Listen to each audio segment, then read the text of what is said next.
نحمده ونصلي على رسوله الكريم اما بعد فاعوذ بالله من الشيطان الرجيم بسم الله الرحمن الرحيم وقالوا لن تمسنا النار الا اياما معدوده قل اتخذتم عند الله عهدا فلن يخلف الله عهده ام تقولون على الله ما لا تعلمون بلى من كسب سيئة واحاطت به خطيئته فاولئك اصحاب النار هم فيها خالدون والذين آمنوا وعملوا الصالحات اولئك اصحاب الجنة هم فيها خالدون صدق اللہ العظیم وقالوا لن تمسنا النار الا ایاما معدودہ۔ گزشتہ دروس میں یہود کے طبقات کا ذکر کیا۔ پہلا طبقہ یہود کے بڑے علماء کا، اور دوسرا طبقہ یہود میں منافقین کا، اور تیسرا طبقہ یہود میں ان پڑھ لوگوں کا۔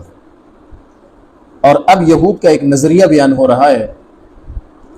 یہودیوں کا نظریہ یہ تھا کہ ہم جہنم میں چند گنتی کے دن جائیں گے، پھر جہنم سے نکال دیے جائیں گے اور جنت میں داخل کیے جائیں گے، اور ہماری جگہ پر اس امت کے لوگ جہنم میں جائیں گے۔ اس سلسلے میں حضرت ابن عباس رضی اللہ تعالیٰ عنہ کی روایت ہے کہ یہودیوں کا نظریہ یہ تھا کہ اس کائنات کی کل عمر 7000 سال ہے، اور ہر سال کے بدلے ایک دن ہر 1000 کے بدلے ایک دن ہم جہنم میں ہوں گے، تو اس حساب سے ہم 7 دن جہنم میں رہیں گے۔ اور دوسرا نظریہ ان میں یہ تھا کہ ہم 40 دن جہنم میں رہیں گے، اور 40 دن کے بعد ہم جنت میں چلے جائیں گے۔ اور 40 دن کا نظریہ انہوں نے اس لیے قائم کیا کہ ہمارے بڑوں نے موسیٰ علیہ السلام کے کوہ طور پر جانے کے بعد 40 دن بچھڑے کی عبادت کی، اور اسی جرم میں یہودی 40 دن تک جہنم میں رہیں گے اور اس کے بعد جنت میں چلے جائیں گے۔ نبی کریم صلی اللہ علیہ وسلم کے پاس یہودی آئے اور انہوں نے تذکرہ کیا کہ ہم اس طرح چند دن جہنم میں رہیں گے، پھر آپ کی امت کے لوگ ہماری جگہ پر آ جائیں گے۔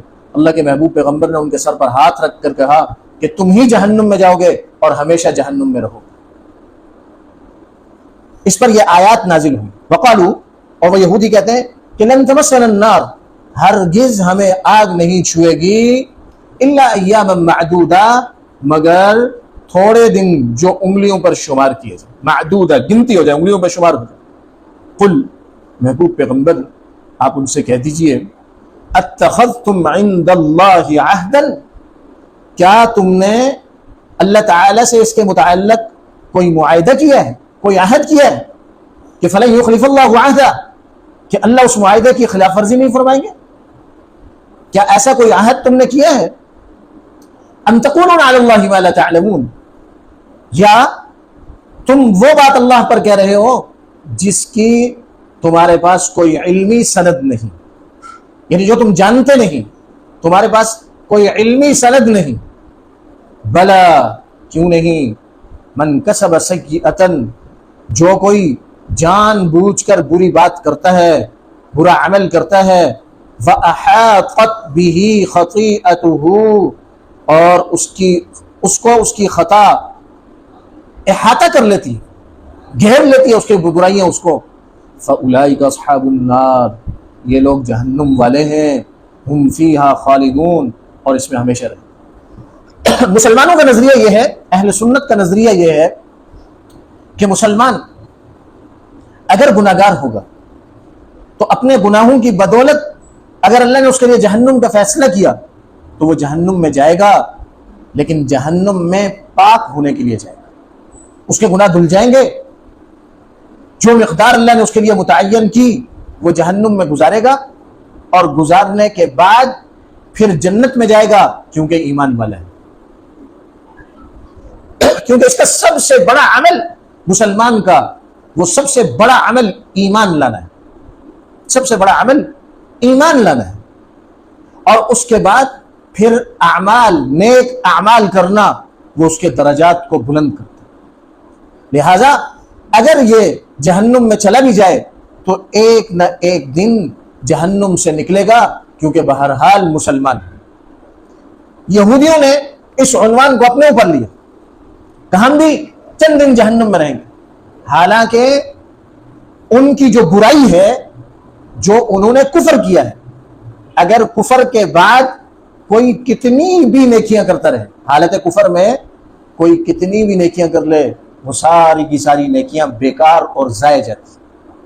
انہوں نے جو برائی کی ہے، سب سے بڑی برائی، ایمان والوں کا سب سے بڑا عمل کیا تھا؟ ایمان لانا، اور کفار کا سب سے برا عمل کیا ہے؟ کفر۔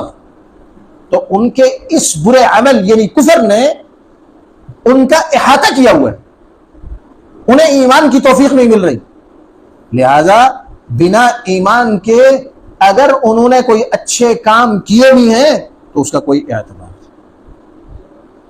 جب ان کی جو بیماری ہے، جو ان کے گناہ نے ان کا گرد احاطہ کیا ہوا ہے، اس احاطے کی وجہ سے یہ جہنم والے ہیں، یہ حالت کفر میں ہے، اور کافروں کے لیے جہنم ہے، ہم فیہا خالدون، اور کافر ہمیشہ جہنم میں۔ ایک تو عقیدہ اور نظریہ یہ ہے کہ جہنم برحق ہے، اور دوسرا نظریہ یہ ہے کہ کفار کا ہمیشہ جہنم میں رہنا یہ برحق ہے۔ والذین آمنوا وعملوا الصالحات، جو لوگ ایمان لائے، سب سے بڑا عمل کیا ایمان لانے کا، وعملوا الصالحات، اور نیک اعمال کیے، نیک اعمال کیے، نمازیں پڑھی، قرآن کی تلاوت کی، ذکر و اذکار کیا، اچھے اخلاق سے پیش آئے، قربانی کی، روزے رکھے، زکوٰۃ ادا کی، گناہوں سے بچے، تکبر اور غرور سے بچے، جھوٹ اور دکھلاوے سے بچے، اسی طرح غیبت سے بچے، تہمت سے بچے، نیک اعمال کیے، برائیوں سے بچ گئے، اللہ فرما رہے ہیں اولئک اصحاب الجنہ، یہ جنت والے ہیں، یہ اہل بہشت ہوتے ہیں، ہم فیہا خالدون، اور یہ کہ یہ ہمیشہ جنت میں رہے۔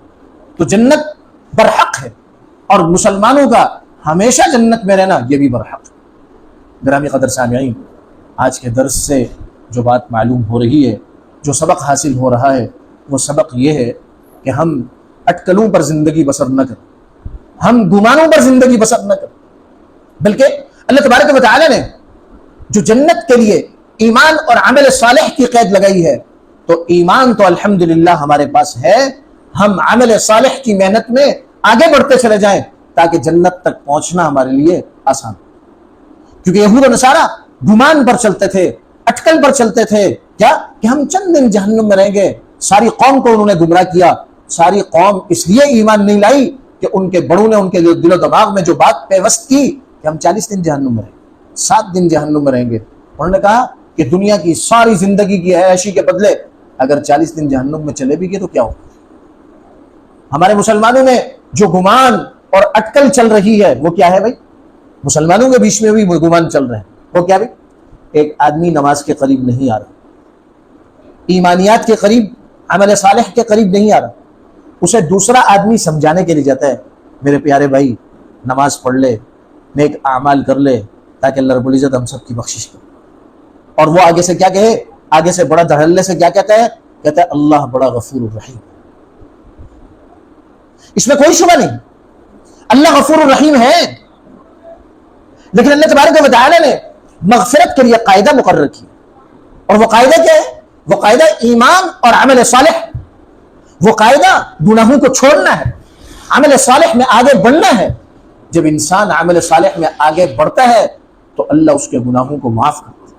جب وہ ظہر کی نماز پڑھتا ہے تو فجر سے ظہر تک کے صغیرہ گناہ اللہ معاف فرما دیتا ہے۔ جب وہ عصر کی نماز پڑھتا ہے تو ظہر سے عصر تک کے صغیرہ گناہ اللہ معاف فرما دیتے ہیں۔ اللہ نے معافی کے لیے قاعدہ مقرر کیا، ایسا نہیں کہ ایک آدمی سرے سے عمل ہی نہیں کرے اور وہ اس امید پر ٹیک لگائے بیٹھے کہ اللہ تو بڑا غفور الرحیم، اللہ، یہ کلمہ بالکل درست ہے، لیکن اس کلمے کے ذریعے وہ اپنے آپ کو دھوکہ دے، وہ بہت سارے سادہ لوح مسلمانوں کو دھوکہ دے۔ اللہ تبارک و تعالی ہمیں یہود و نصارہ کی طرح گمانوں اور اٹکلوں سے ہٹ کر اللہ کے قانون اور قاعدے کے مطابق ایمان اور عمل صالح کے ساتھ زندگی بسر کرنے کی توفیق عطا فرمائے، تاکہ ہمیشہ ہمیشہ کے لیے ہم جنت میں جائیں۔ اللہ تبارک و تعالی جنت والے اعمال کرنے کی توفیق عطا فرمائے، جہنم والے اعمال سے بچنے کی توفیق عطا فرمائے۔ وآخر دعوانا ان الحمد للہ رب العالمین۔